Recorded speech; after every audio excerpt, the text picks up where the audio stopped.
Well, thank you all. This is gonna be an exciting panel. We have a lot of good conversation, questions. So I'd love to start with an introduction from each of you, and if you could give a little bit about your workplace program, if you have anything new going on, anything exciting, and just kind of set the stage for the conversation here. Brian, you want to start? Sure. I'm Brian Parker. I am responsible for workplace strategy and design for PwC. I timed this just for Future Office Conference, that on Tuesday we signed a 200,000 square foot lease at 405 Howard here in San Francisco. So that is my big project right now. I've been here all week, actually. It's very exciting. For those of you who are San Franciscans, it's the Orrick building and a 60,000 square foot floor plate. And it is our new permission from our senior leadership to change the way PwC will work. So we have full force of human capital, technology, real estate, all of our lines and digital behind this effort to create a brand new way for us to work.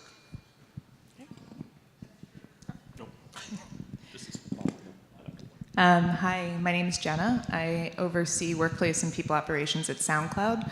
SoundCloud's an audio streaming service. It's been around for about 10 years. We're based in Berlin, and we have large New York offices and also smaller offices in LA and Chicago. A big thing I've been working on recently is our real estate strategy and figuring out how to really focus on flexibility, particularly in terms of lease lengths. So we recently embraced the co-working enterprise model in New York City, and it was a really cool project to figure out how our culture and our design would fit in with a co-working space. Hi everyone, my name is Julia and I head operations at Pinterest. For those of you who don't use Pinterest, you should check it out. But it's a tool and a platform to discover things that you love and things that you love to do. So what I've been focusing on is our hypergrowth. We are doubling in size, tripling, seems like in all of our locations. So what we're focusing on is currently 13 projects worldwide where we're either expanding or relocating. Another thing what we're embracing is this new campus approach. So for example, in San Francisco, real estate, everyone knows, is far few in between, and we've had this urban campus environment where we have 4 different offices we pretty much took over Brannan Street.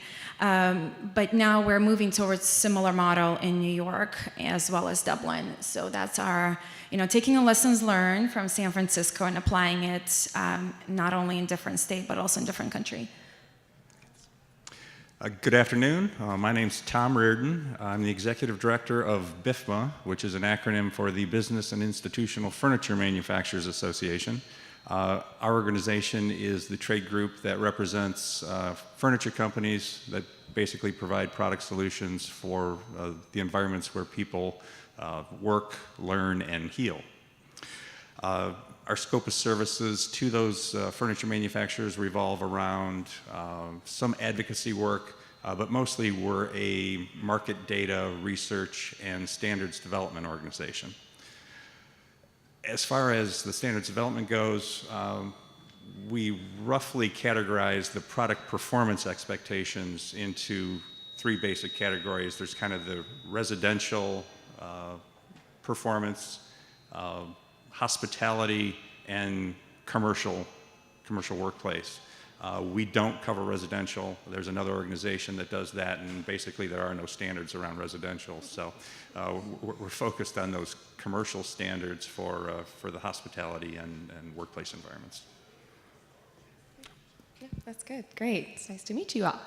So kind of want to start, we've talked a little bit about your programs, but I'd love to hear, we're talking about culture here, has there been a shift in the last few years that has really made you start thinking about the workplace as far as culture and the people versus the space, people coming first? I can start first. When we talk about culture in real estate, I look at real estate as an extension of our culture. So for example, Pinterest prides itself on being warm and inviting. If you go on our tool, it's intuitive. So when you go into our physical space, we try to incorporate that into our workplace. So for example, one of our values is knit. No, like we don't physically sit there and knit. It's just more collaboration and these kind of interactions. So, for example, we do have knitting spaces through our offices. So, like our interconnecting stair is a moment where there's accidental collisions. So that's an opportunity to knit with your coworkers. It's kind of like your, the old like water cooler conversation happens in our staircase. Another thing we do is we put our pinners first. So for example, when we design our space, we always want to feature either those memorable pins or pinners. So when you go through our space, you'll see kind of snapshots of pinners whose life has changed because they found the tool. When you go in our conference room, you'll see on the screen kind of rotating slideshow of statements or, again, features of pinners. And then, so when you walk into our space, we do want, whether we recruit or, for example, when we bring advertisers, we want them to feel that Pinterest brand. I wouldn't say our culture has changed. It's just we've been more expressive and also had more flexibility and autonomy to use our space to express the culture. Sure. Related to that, I think a lot of our employees are very invested in our product, and they're very interested in the area that we're interested in as a business. So, of course, music is very important at SoundCloud. And so we've actually used our space to host a lot of events and to bring in groups to perform, but also to celebrate together. We have diversity resource groups. So we've talked a little bit about diversity and inclusion over the past few days. They've hosted incredible karaoke events, and that's something where we want our space to really make room for that. It's great for employer branding. It's great for retention. It's also great for making the product and making your business aligned with your company and your employees. And for us, I think one of the things that I would say is that our workplace has influenced our culture just as much as culture has influenced our workspace. At PwC, we definitely went into, I started out the program for our new workplace program, it's 8 years old now. I started that 12 years ago. It took 4 years before we ever got anything moving, but we were centered on making sure that the PwC values and culture were reflected in our designs, and not just as a firm-wide, but locally as well. So we recognize, and I forgot who, one of the other speakers also talked about, there's local recognition of the culture. So we recognize the culture is very different in San Francisco here as it is in Boston or New York, and we really get the buy-in from our leadership and our main staff to focus on that part of the culture. And what I'll say is, I think our workplace design has influenced PwC's culture about being more open, being more transparent, and not being as stuffy as most people think PwC is. One of the greatest things that happened for me as a workplace designer was when our chairman 2 years ago announced they could start wearing blue jeans to work. And I said, you made my job so much easier. And everyone's like, what does the blue jeans have to do with workplace design? I'm like, trust me, it does. You made my job a lot easier. But we think it's a reverse effect there. Both the workplace has influenced the culture and vice versa. So one of these things is not like the others, and that would be me. Our workplace scenario is probably more like Ashley's, a very small organization. We don't have a lot of culture issues or attraction, retention things to worry about, but we are a sort of a showcase for the industry, and I think our small workspace, which is only about 2,500 square feet, typifies that. We have a mix of private offices as well as some collaborative spaces and touchdown areas. We host a lot of meetings, bringing in members to collaborate on things. So it's a nice mix of different spaces, but it's a different situation than what you all have. So to go on a little bit further, what have you seen within BIFMA, among the industry? Have you seen a cultural shift over the last few years in how furniture design?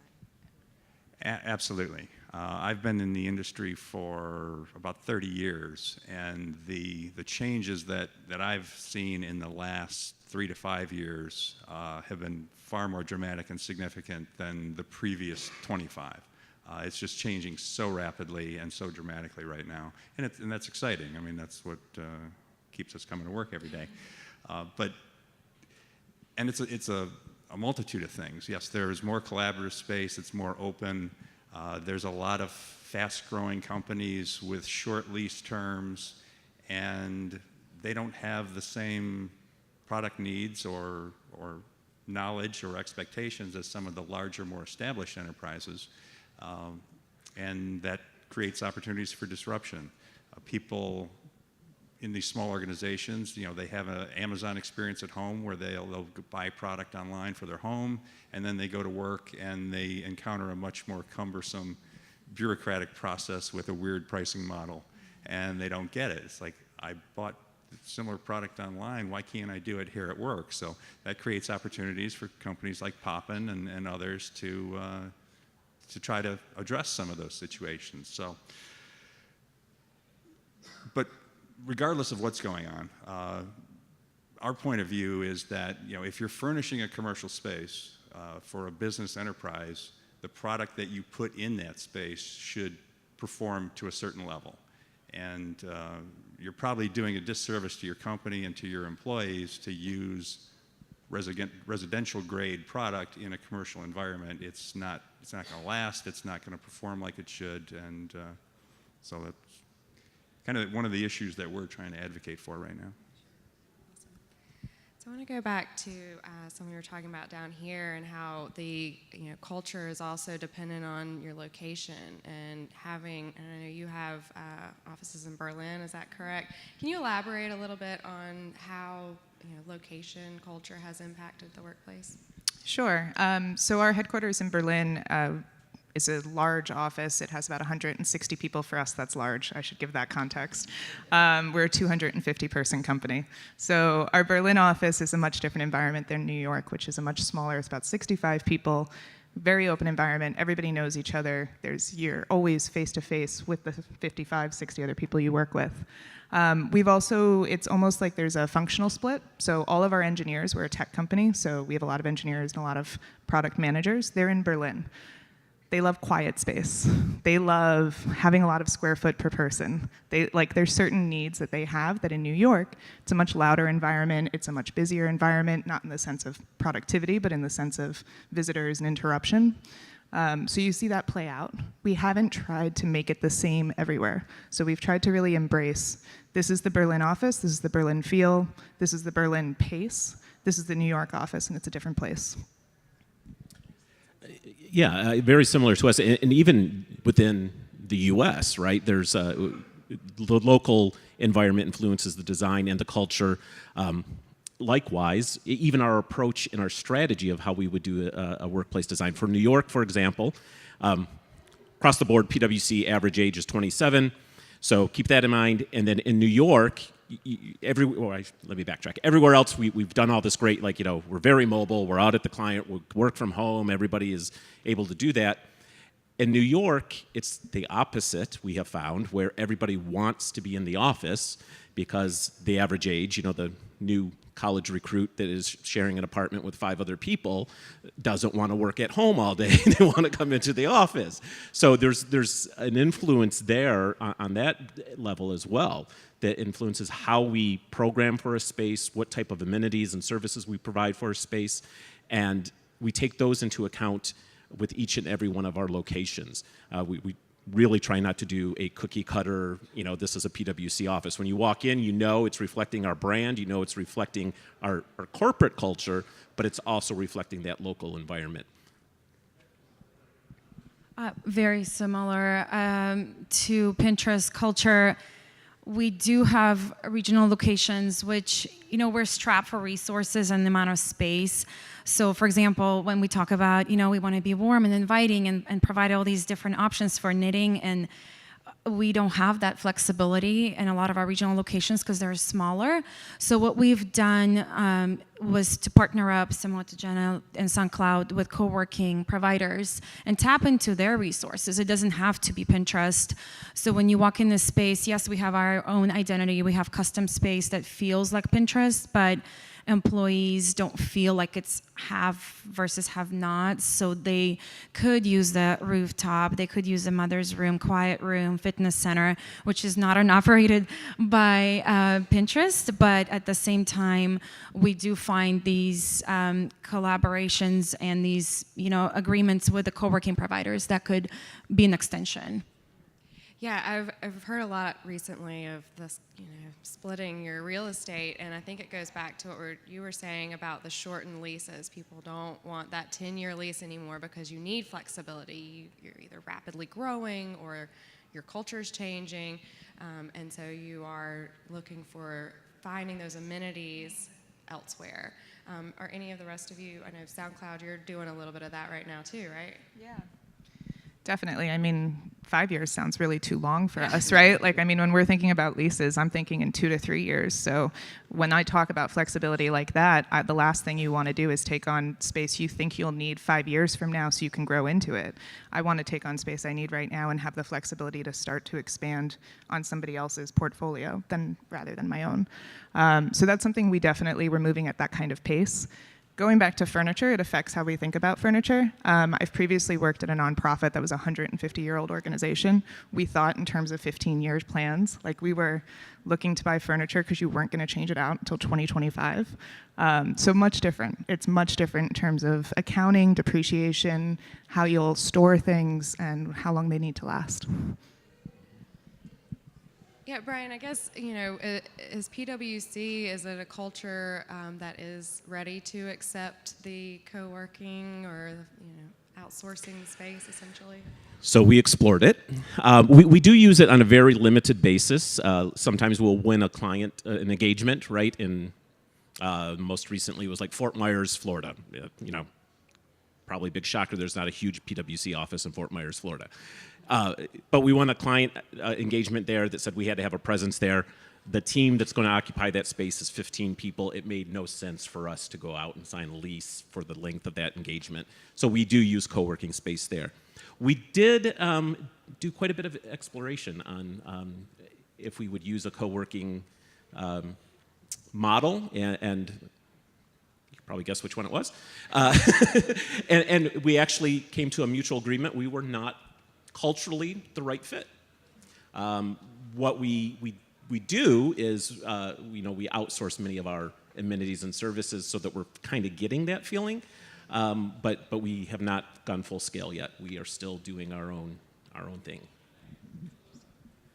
So, from what I understand, you are actually going into the WeWorks, and they are customizing space for you. Can you talk a little bit about that and how closely you work with them and what that does for your culture? Are they picking out their colors and the furniture they want, or do you get to actually be involved in that? I'll start, but I'm going to pass it to you in a minute. We went in basically with a standards list. So similar to what you do when you're at a large-scale company and you know what your standards are, we're able to go and say, hey, here's what we expect. How can you meet us in the middle? And so it was definitely a negotiation, and that's a good thing. And it kind of came to what it would be on day one. And now we're in the phase, the New York City office that I'm talking about just opened about a month ago. We're in the phase now where we have our own muralists coming in. We have our own layers that we're adding to it. But it really was, we had a lot of leverage there. Also, to your point about culture fit, a lot of the furniture they would use is furniture we're already using. So there is some similarities that are already present, and it's not as much of a shock to the system. For Pinterest, it was a very easy transition because the co-working providers that we chose, their finishes, their DNA, their vibe, their kind of core principles were very aligned to ours. But with that said, we did come with our own standards. Acoustics was very important to us, which sometimes is overlooked when they're just trying to maximize for amount of users. Privacy was another thing that we found it very important to us, so we had to bring on an additional layer. Again, working with third-party provider, it was great just that they're open to it and open to listen and learn as we go. So we have a lot of lessons learned. But what has helped us is just move faster. You know, for example, we opened an office in Seattle, which was our first kind of engineering hub. We were able from the ground up to the launch, 6-month turnaround time. So, you know, couldn't have done it without a great partner in place. But it's been a great partnership. So I want to shift the conversation over to employee engagement, and obviously the workplace and design is extremely important to that. We all know that at this point. So I'd love to hear a little bit about what you're looking for in employee engagement and design, and how do you measure that success? And you know, I'd like to hear from you maybe on what you're seeing on your end. Sure. A couple of years ago, BIFMA partnered with the International Interior Design Association, the IIDA, and we did a couple of publications. The first was a series of case studies about the value of design and how different companies had used design to create culture, to bolster their attraction, retention, better create employee engagement, et cetera. That was well received, but the response we got was, you know, this is great anecdotal information, but it'd be wonderful if you had some research and some data to substantiate it. So the first publication was called Design Leveraged 1. We did a Design Leveraged 2 version, conducted that research, and we now have statistical verification that a well-designed workspace and the application of quality materials, i.e. furniture, definitely increase employee engagement and all of the positive attributes that are a result of that. Engaged employees are more engaged in their job. They feel like they are part of the company. They have a vested stake in it. Higher degree of job satisfaction. They're less likely to quit, and they make better coworkers, which makes for a better working environment for everybody. One of our member companies also did some research in that vein around employee engagement, and found that classified a group of employees as, you know, somewhere on the engagement spectrum, from highly engaged to highly disengaged. And 95% of those highly engaged employees felt that they had the right furniture to do their jobs. Conversely, the group of highly disengaged employees, only 27% felt that they had the right furniture to do their job. So I think that's an indication of the high potential impact that those work tools have on employees and their engagement levels. I was just going to say, so one of the interesting things that we found, about 2 years ago, we were at the threshold. We were 50% of our employees in the U.S. were working in our newly designed space, and 50% were in our legacy space. And I started grabbing all of our pulse surveys, GPS scores. We even did a employee operations survey, and you know, how satisfied are you with our travel website? How satisfied are you with you know, general office services and those types of things?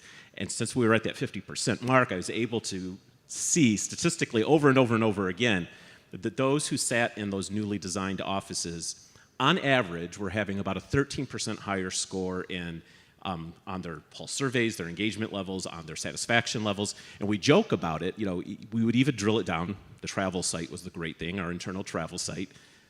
They were like, that one was even higher. It was like 30% higher satisfied with the travel. Now, you're not getting a better airline seat if you're in a new office. You're still interfacing with the same exact thing, but there is a level of satisfaction. Some of it is just because you're new, but I also, you know, attribute it to the team to say, these folks are learning a lot faster. They're hearing the tips and tricks. They're engaged more, therefore their satisfaction goes up. You know, you're struggling with making a reservation, somebody sees it, it helps you. Whereas in the old office, you're hidden behind these walls, they can't. So I attribute much of our design to a higher increase in all of our satisfaction levels and engagement. And we just continue to see that over and over and over again. I'll be transparent and let you know that here in San Francisco, so I said this is our big new office, they're sitting in 20-year-old space. Guess where they are on our employee and satisfaction engagement levels across the firm? They're at the bottom. And it's not because of the work, it's not because of the clients, it's not because of the colleagues. It has to be because of the space. It's rare to have such an A/B test that you can look at. That's great. Yeah, I think anecdotally we all believe that, but to have the data that proves it is really powerful. Yeah, definitely. Do either one of you have anything to add? Sure. So we do engagement surveys. I'm sure most people do. We do an annual engagement survey that has embedded within it questions about space. We tend to move spaces frequently enough that I don't know that we're actually getting data related to the spaces if we're only doing it annually. But we do get a lot of commentary on that, and we see those scores higher and lower in different locations based on what the quality of the office is. Big feedback culture. So we also, I know we've talked a little bit about lunch services at some of the breakouts and stuff.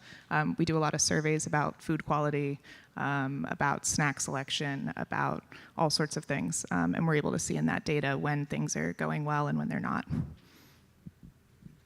Our employees are also very outspoken, so we do receive a lot of feedback. One thing we found that worked for us, for example, with the launch of a new building, we did a sneak peek, and we're kind of now starting to replicate that. For example, our newest office in Chicago is going to have a sneak peek in a couple of weeks, and what we do is we found out it's great for employees to see the before and after, to feel engaged. They also feel like they kind of got a little preview. They got a sneak peek in the process and what it took us to go from where it started. For our San Francisco headquarters, we actually brought some furniture to test out, and then we had a little voting, so it was very interactive. You could test different pedestals and storage cabinets. So that was a great way to engage employees, made them feel a part of this project, a part of the space that they're going to be sitting at, but very similar. I mean, we move so much that it's hard to collect lessons learned when we're already, by the time when we moved into the building, we were already building the next one. So, yeah. That's funny. And I think we mentioned diversity a little bit earlier, but I'd love to hear from you. I know you've had a lot to say about diversity within Pinterest and how you manage that with your culture and your space. Yes, diversity inclusion is one of the core values for Pinterest, and the workplace team, we kind of took it a little bit a step further. So we looked at not just ADA compliance and being in compliance, we took what would it be like to move around the space? What it would be like to get food in the food line, to get business supplies, like to go to a printer, to actually check in at the front desk if you have a restriction or disability. So what we've done, we actually had an employee who was ADA. So what we've done, it was quite a project. We had 4 months to retrofit our facility, and we've looked into accessibility to conference room, adjusting the furniture height in conference rooms.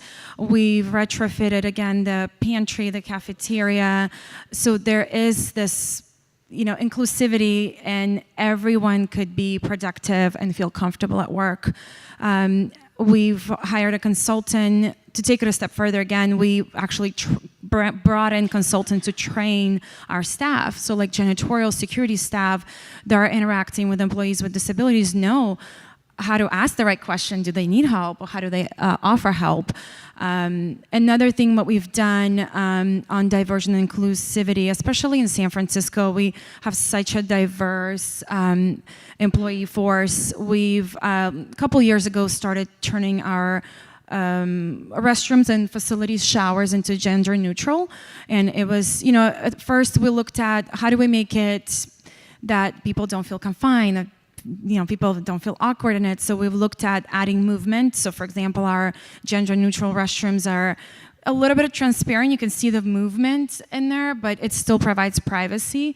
So those are type of things that we looked at, looking at different amenities that are open to different type of folks. Interesting. Anybody else have anything to add? That's great. I was going to say, so very similar to us. Diversity inclusion has been really important to us. Universal design, taking it above and beyond the ADA, has also been, we're reaching out more, hiring veterans, and that comes with some not just physical, but also recognizing different cognitive or other disabilities that we need to accommodate for. So the universal design is our approach now when we go into an office that obviously we meet all the ADA, but we do it in such a way that, you know, this is not the wheelchair ramp. That this is the ramp that everybody walks into the office into. And same with all of our other amenities that we're offering. One of the interesting things that we did in our firm, so I thought that's where you're going to go when you're talking about diverse workforce that we have at PwC as well, is looking at religious diversity in our workforce. So PwC has a program we call Be Well, Work Well. One of the pillars of that is spiritual. Not that PwC is, you know, preaching and teaching any sort of religious philosophies to any of our employees, but we recognize that and we respect that. And we recognize as part of that, in many of our cities, we had a larger Muslim population in which they were not feeling comfortable to do their daily prayers, and some of them would do the ritual of wudu, where they wash their feet, and, you know, they're going into the bathrooms to try to do it. It was very awkward. So we now have that sort of, we can't ask that data, we're doing it at a higher level of what's the population of the actual city itself, and we install those as part of our wellness areas for our employees and our spiritual, mental refreshment zones, if you will. Yeah, just to add to that, I mean, diversity is so much more than just, you know, the age. And one thing that we looked at is socioeconomical status. You know, being in San Francisco, the notion kind of is like you have to be an engineer to be in tech. Well, as workplace leaders, you know, we challenge the company to just take baby steps and, you know, accepting that there's non-eng and non-tech folks like myself that could be in tech. So, for example, our third-party providers, whether it's janitorial, logistical, security services, we've looked at how to bring them to tech. So, for example, some of the struggles they were having was, you know, they make the least amount, they commute the longest, and they have the, you know, no voice. So we've took upon ourselves to do English classes, business etiquette, writing classes as well, to make them feel, again, that we're an inclusive environment. Yeah, I think it's fascinating these days that you know, culture and diversity in the workplace is no longer just about generations. It's, you know, and I think that's a social shift as well that's entering the workplace. Yeah, or gender, exactly. Gender and age used to be really all anybody paid attention to. So that's really great to see. And kind of thinking about the diversity, I know you say you have a lot of people coming in from the public. How does your workplace reflect that? How are you supporting different cultures outside of your four walls? Sure. So we have, so to back up, we have this thing called diversity resource groups. I think I mentioned that earlier. And they host events where they bring in peers from other companies, but also, I mean, anyone they want to bring in from their network, and they host these fantastic events where we use our space as kind of that public space, and we can bring in artists and we can bring in performers, but we can also do potlucks. We can also do, we've done a lot of wonderful panels for women in leadership or women in engineering who have also spoken about their experiences. So I think that's one way we kind of, there's always a central gathering space in our offices. We have concerns around security. Of course, we always make sure that there's, you know, card readers and everything else like that so that you can host these types of public events and not have somebody standing there. But yeah. Yeah, and I think that also leads to the idea of using the workplace and culture to attract and retain the talent, because you're going to have people coming into your space, whether for an event or for an interview or just a meeting, and you definitely, I mean, that's probably huge to attract that talent and using your workplace for that. Do any of you have any particular programs or specific plans that support that? I can give an example, just particular to like design of our cafeteria space. To your point on on who is actually coming in for these type of events. So for example, when we have recruiting events, we'd like to display the array of snacks and 20 granola bars was mentioned earlier, and all the amenities and bells and whistles that we have, but we design it in a way that it's easily kind of removable and it could be covered up if, for example, we have an event that's geared towards a different audience, whether it's more outreach or environmental or social. So we can adjust, and everything is mobile, everything is on casters. You'd be surprised, you'll come in and one day it looks completely different, but then again, it's designed so it's agile and we could customize the space to who the audience truly is. I was just going to say too, the session we were in just before this, where we were talking about the lobby and the first impressions welcome, I was sharing the story that we have started pushing those boundaries, talking about the security and where the public is, so that when people come into our offices, they feel as if they usually go through basic security at the building, right? But once they get up to our reception, they have this feeling that they are now in our office space. We have combined our lobbies with sort of our cafe spaces and some of our other meeting spaces, so that clients and other visitors, when they come in, they're not, restrained to the couch and 2 chairs and coffee table in the corner that most people have to sit in the lobby. And what we've seen as a result of that, we have seen a lot more engagement from our clients wanting to use our space. So it's been really interesting. It was a combination of they were glad and then mad at me at the same time. Because in our Philadelphia office, where we really did a great job of this, they have an outdoor patio that's all, it's just this great space. And they said we had to hire someone now just to manage the flow of the space and the people and our clients coming up. But it's a great talk about return on your investment, and a return on the experience. When I started my role, San Jose was my first office, interviewed the partners out there, and they said, we don't bring the clients to the office. We're embarrassed. We're not going to bring them in here. We meet them downstairs in the main lobby and take them to a restaurant. And now the clients are using our space to host meetings for themselves. So it's fantastic. That's interesting. Well, we are starting to come up on time. I want to have time for a couple of questions. Are there any last thoughts any last comments? Anyone add? Okay. Does anybody in the audience have any questions? Yes.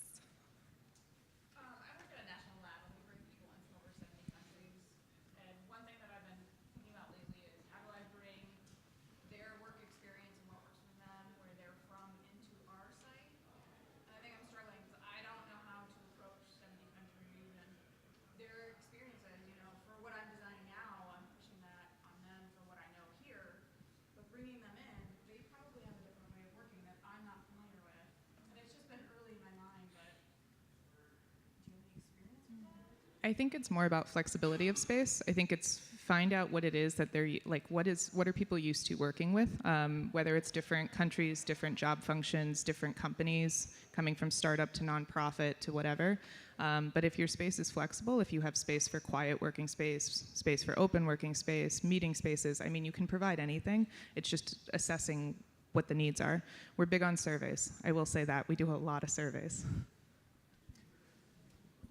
I would say, so one of the things that I drive to, it's the flexible and equitable, right? So depending on the culture that you're coming from, I do a lot with our Mexico office. Culture is a little bit different there. It's a little bit more hierarchical.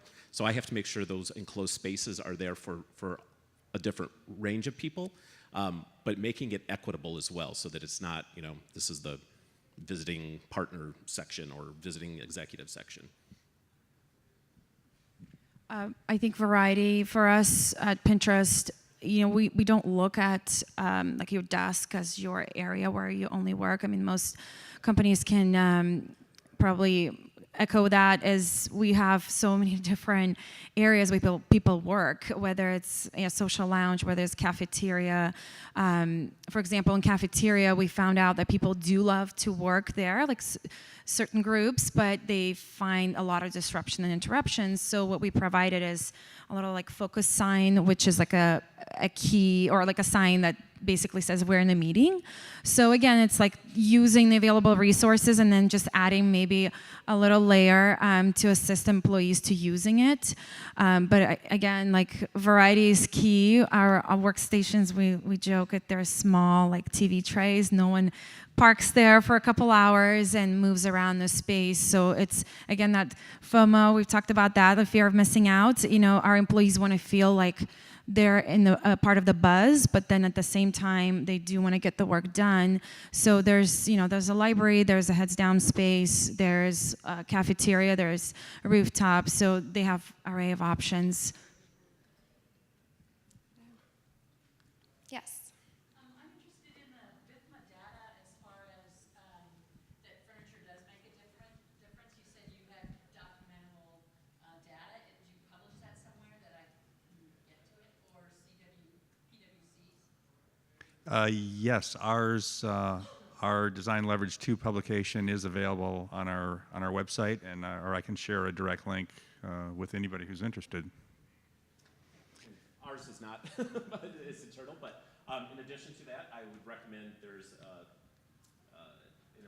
global employee engagement report that was done by Steelcase and IDEO, and do you remember who else? You might have seen it. Yes. It's a very big Yep. one. Excellent resource tool. Take a look at that. Yeah, actually, there's a number of studies that have been published recently. The Gallup Workplace Study, the Society of Human Resource Managers, SHRM, has some great data. CBRE, Capital One, there's a multitude of some really great data coming out now.